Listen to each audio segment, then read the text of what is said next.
All right. This is the speech for my informative speech.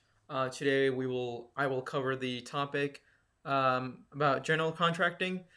First thing when we talk about general contracting, we don't really think about the whole mesh into our day to day life.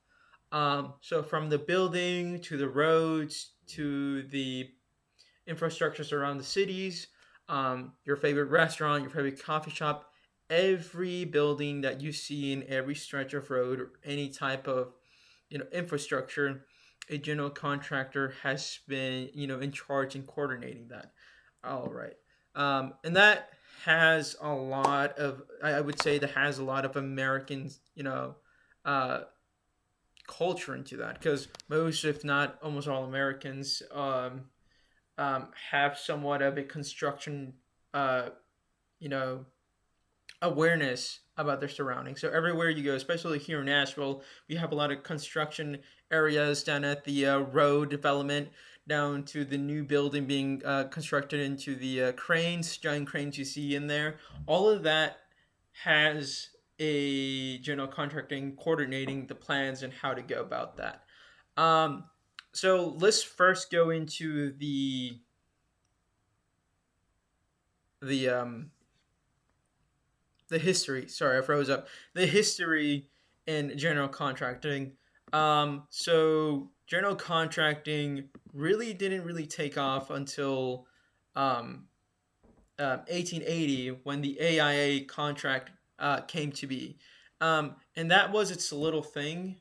It wasn't. It didn't really, kick off strongly, but throughout the years, it definitely became a growing base for independent people who work in construction to really develop different skills throughout that trade. And there's a lot of things that goes in with general contracting. So a general contractor, what it is a company, normally within a group of depending 5 to 13 people, really overseeing the coordination between the construction of basing, and then scaling up towards in giant infrastructure such as the walls, the the really everything. Um, so what I will more talk about here in this video is really the one. There's two types of general contracting licensing that you get in order to really work within the trade. One is a nationwide, which is a longer and more extensive test. The second option is a more versatile for the 17 states that it covers, is a license called NASCO. That one only covers, as I said, 17 in one U.S. territory. That's normally target mostly covering really the south, uh, eastern south of the United States.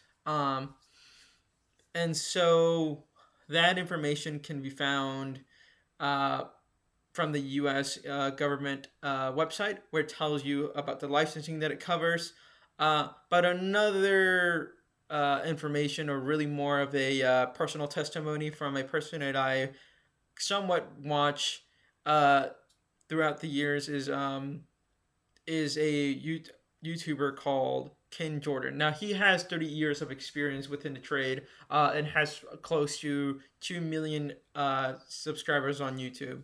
And in his video titled "Being a General Contractor: What It Is and It Actually Is Like," and his main points of the videos, from what I really gathered from that, was that it takes a lot of management skills, financial skills, leadership, and the ability to really coordinate. So not only is the general contracting, just a rustle of just getting dirty into the construction site, but it also takes more of a business approach to it, and that really targets into what I'm also learning, which is business administration. And I've worked in construction for a quite a few years, close to nearly about that decade or some.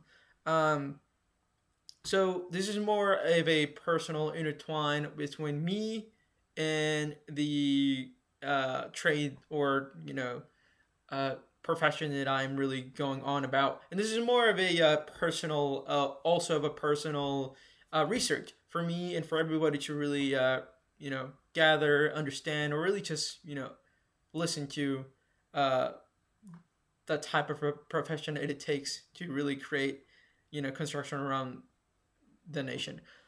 Um, so a little bit more, in order to really tie everything together.